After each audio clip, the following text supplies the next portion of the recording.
इस वक्त हमारे साथ बातचीत के लिए मौजूद हैं आज़ाद समाज पार्टी के सांसद चंद्रशेखर जी। यूजीसी के जो नियमावली आई हैं उसको लेकर बहुत विवाद देश भर में हो रहा है, उसके विरोध में लगातार प्रदर्शन हो रहे हैं।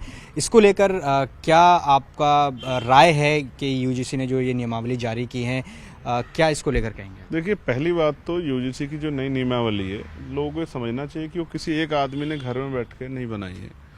वो उसके बनने के पीछे कुछ कारण है, विस्तृत कारण है। 118% की वृद्धि हुई है उस तरह के क्राइम में हायर एजुकेशन सेंटरों में। इसलिए जो है सब चीज़ों को ध्यान में रखते और फिर रोहित वेमुला और पायल तडवी का जो इशू था, जो संस्थानिक हत्या हुई थी, उसको लेकर सुप्रीम कोर्ट ने भी जो है सरकार से ये निर्देश देते हुए कहा था कि इस पर सख्त कानून बनना चाहिए। तो कुछ गाइडलाइन बनी है, वो गाइडलाइन ही है मात्र, कोई ऐसा नहीं कि किसी को पनिशमेंट किया जा रहा है। और उस पर कोई, मैंने पढ़ी है, उसमें कोई कहीं ऐसा जो नहीं है जिस पर विरोध होना चाहिए, और विरोध कहीं है भी नहीं। कुछ राजनीतिक संगठनों के अलावा कौन विरोध कर रहा है, कहाँ विरोध कर रहे हैं? यूजीसी पर प्रोटेस्ट हुआ है, जनरल कैटेगरी के कुछ स्टूडेंट्स, और इस्तीफ़ा भी हुआ है। एक जो है अलंकार जो जज थे उनका, सिटी मजिस्ट्रेट का, तो उसको लेकर इस्तीफे का दौर भी चल रहा है। प्लस ये भी कहा जा रहा है कि वहाँ पर जो इक्विटी कमेटी होगी उसमें जनरल कैटेगरी का रिप्रेजेंटेशन नहीं है, सवर्णों का रिप्रेजेंटेशन नहीं है, ऐसी भी चर्चाएं हैं। इसको लेकर अगर रिप्रेजेंटेशन नहीं है तो क्या हो जाएगा? आपको क्या लगता है क्या होगा? उनका मतलब क्या है, उनका पक्ष क्या है कि रिप्रेजेंटेशन नहीं होगा तो क्या हो जाएगा? उनके साथ भेदभाव हो सकता है, उनको ऐसा लगता है, या उनकी सुनवाई नहीं होगी? क्या उनको ऐसा लगता है? क्या उनके मन में शंका है? मैं चाहता हूँ इस पर एक विस्तृत चर्चा होनी चाहिए। पहली बात, जिन इस्तीफों की बात आप कर रहे हो, वो इस्तीफे जो हैं वो राजनीतिक इस्तीफे हैं। किस तरह के इस्तीफे दिए गए और किस तरह के स्टेटमेंट दिए गए, ठीक है, वो सब समझ आ रहा है। कोई कह रहा है कि आप बताइए कि मैं मुख्यमंत्री जी का हमने नमक खाया। अब बताइए, तनख्वाह जो है जनता के टैक्स के पैसे से मिल रही है। जो है वो व्यक्ति कुर्सी पे ऑन चेयर बैठ के ये कह रहा है कि हमने मुख्यमंत्री का नमक खाया है, तो आप ये समझिए क्या वो जनता के प्रति उत्तरदायी हो सकता है? ये कितना बड़ा जो है रॉन्ग स्टेटमेंट है एक जो है सरकारी कर्मचारी का।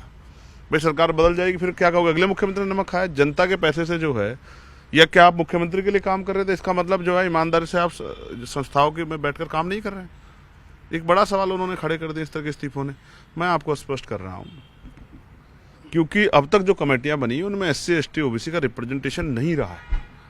पहली बात, इसको आप अगर विस्तृत रूप से देखोगे तो इसमें महिलाओं का रिप्रेजेंटेशन रखा है, दिव्यांगजनों का। तो क्या दिव्यांगजनों से महिलाओं से आपत्ति है क्या कि मनुस्मृति कानून चल रहा है कि इसमें महिलाओं का जो है रिप्रेजेंटेशन नहीं होगा?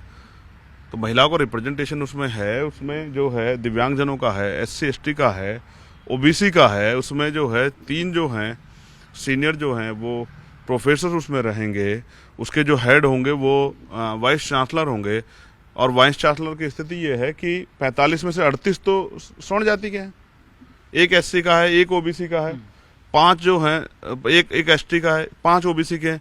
अगर इस तरह माना जाए तो क्या मैं ये मान लूं कि जिन यूनिवर्सिटियों के चांसलर जो हैं वो स्वर्ण जाति के, तो क्या वहाँ SC ST के साथ भेदभाव हो रहा है?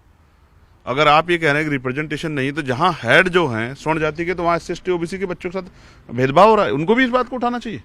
किस तरह की बात कर रहे हैं कि रिप्रेजेंटेशन? और फिर वो जो हेड ऑलरेडी स्वर्ण जाति के हैं और वहाँ जो प्रोफेसर हैं, 80% का बैकलॉग है। आप देखो 2025 में सरकार ने बताया 80% का बैकलॉग है OBC का, 80% का ST का, 83% का बैकलॉग है, 64% का SC का बैकलॉग है। जहां हमारे प्रोफेसर, असिस्टेंट प्रोफेसर है ही नहीं, वहां जो सीनियर बनाए जाएंगे, जो स्पेशल इन्वाइटी होंगे, वो जो है उनको बनाने की जिम्मेदारी समता समिति की वो हेड के ऊपर है।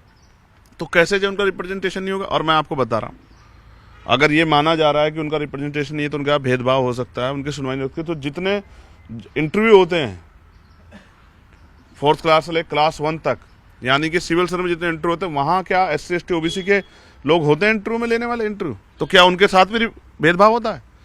क्या वो पूरे सिस्टम पे सवाल खड़ा कर रहे हैं? वो जब तर्क पे आएंगे तो जवाब नहीं दे पाएंगे। कौन सा ऐसा इंटरव्यू है जिसमें SC ST OBC के लोग बैठे हुए? IAS का इंटरव्यू होता है, हमारे लोग शिकायत करते हैं कि हमें जो है 100 नंबर मिलते हैं, और ऊंची जातियों के जो स्वर्ण जातियां, ऊंची नहीं स्वर्ण जातियां, उनको जो है 180 नंबर मिलते हैं, 200 नंबर, 190 नंबर मिलते हैं। तो क्या इसका जवाब ये है कि वो ऊंची स्वर्ण जातियों के जो मेंबर्स बैठ के वहाँ उसमें इंटरव्यू में वो भेदभाव कर रहे हैं SC ST OBC के साथ? क्या इसका जवाब दे पाएंगे वो लोग? और ये कितने साल से चल रहा है? क्या रिप्रेजेंटेशन नहीं है सुप्रीम कोर्ट में, क्या सुप्रीम कोर्ट में बैठे जज SC ST OBC के साथ जो है भेदभाव कर रहे हैं? इसका जवाब दे पाएंगे वो लोग? एक अभी गाइडलाइन बनी है, कोई केस नहीं आया है, कौन सा ऐसा कानून है जिसका मिसयूज नहीं होता? आप मुझे बता दो।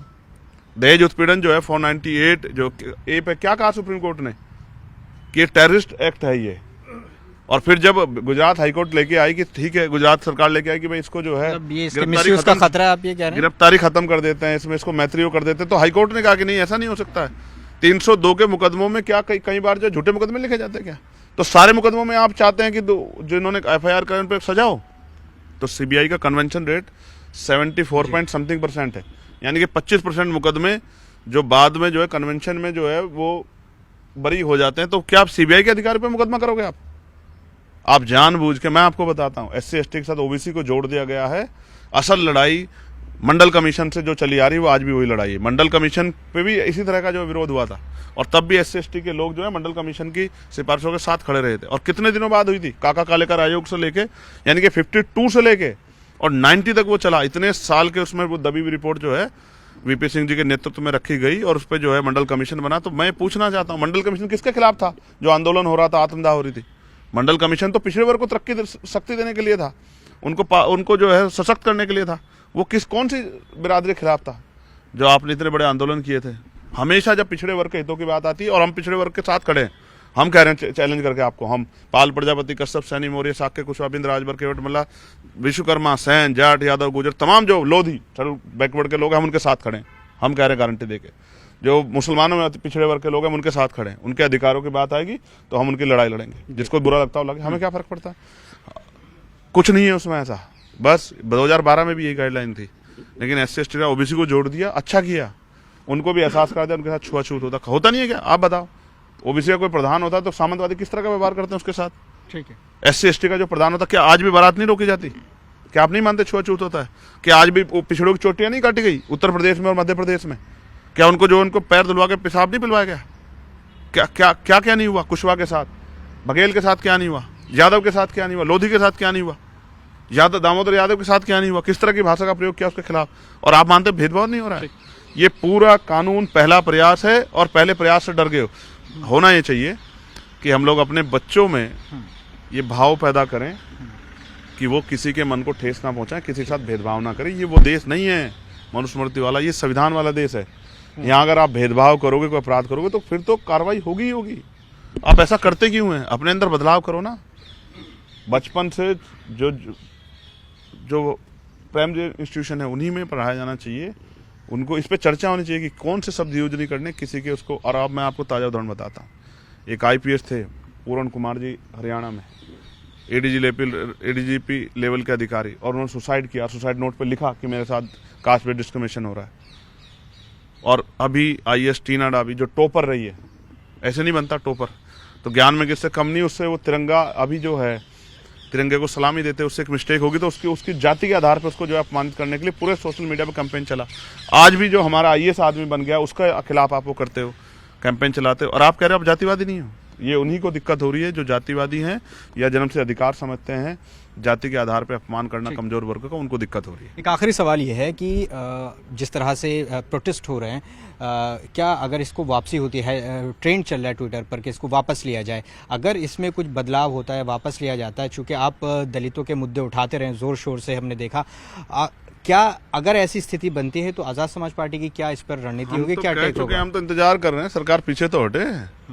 हम तो आपसे कह रहे हैं सरकार पीछे हटे, तो ये पिछड़े और दलित आदिवासी वर्ग के लोगों को एहसास हो जाए कि वो तो सिर्फ इस आधार पे कि कल कानून का मिसयूज ना हो, इस आधार पे सरकार पीछे हट गई, तो सरकार किसकी पता लग जाएगा। सरकार किसके चला कौन रहा है, सरकार के जो है बैक में सरकार किसके संरक्षण के लिए लड़ रही, पता लग जाएगा। हम तो कह रहे हैं सरकार पीछे हट जाए। हमने कल भी कहा रहा था अपने लाइव में कि सरकार पीछे तो हटे, दलित पिछड़ों को एहसास तो हो, आदिवासियों को एहसास। और मैं आपसे कह रहा हूँ, सबसे बड़ा सवाल तो दलित पिछड़े वर्ग के नेताओं के ऊपर खड़ा हुआ है कि क्या वो इतनी हिम्मत है कि वो अगर उनके उनके बच्चों को जो उनका जो कल ब्रेन तैयार हो रहा है हायर इंस्टीट्यूशन में, उनके अधिकार, उनकी जो सुरक्षा के लिए अगर कोई उनके और पिछड़ों की सुरक्षा के लिए कोई कानून बन रहा है और उस पर सरकार पीछे जाने का काम कर रही है, तो उनके नेताओं में हिम्मत है कि वो बोल पाएंगे नहीं बोल पाएंगे? सबसे बड़ा सवाल तो आज दलित, आदिवासी, पिछड़े वर्ग के नेताओं के सामने खड़ा है कि वो बोल पाएंगे नहीं बोल पाएंगे। जो नेतृत्व अपने समाज के लिए बोल नहीं सकता, क्या वो समाज का ईमानदार नेतृत्व हो सकता है? इसका भी जवाब आज दलित, पिछड़े, आदिवासी समाज के नेताओं को देना है। जिस तरह की चुप्पी उन्होंने रखी है, उसका जवाब वो नहीं दे पाएंगे आने वाली पीढ़ियों को, मेरी बात को याद रखना, और पढ़े लिखे समाज को नहीं दे पाएंगे। ठीक है, बहुत बहुत शुक्रिया चंद्रशेखर, जो कि तफसील से यूजीसी गाइडलाइंस पर अपनी बात रख रहे थे। कैमरा पर्सन कमल देव के साथ जावेद मंसूरी, न्यूज़ 18 इंडिया, दिल्ली।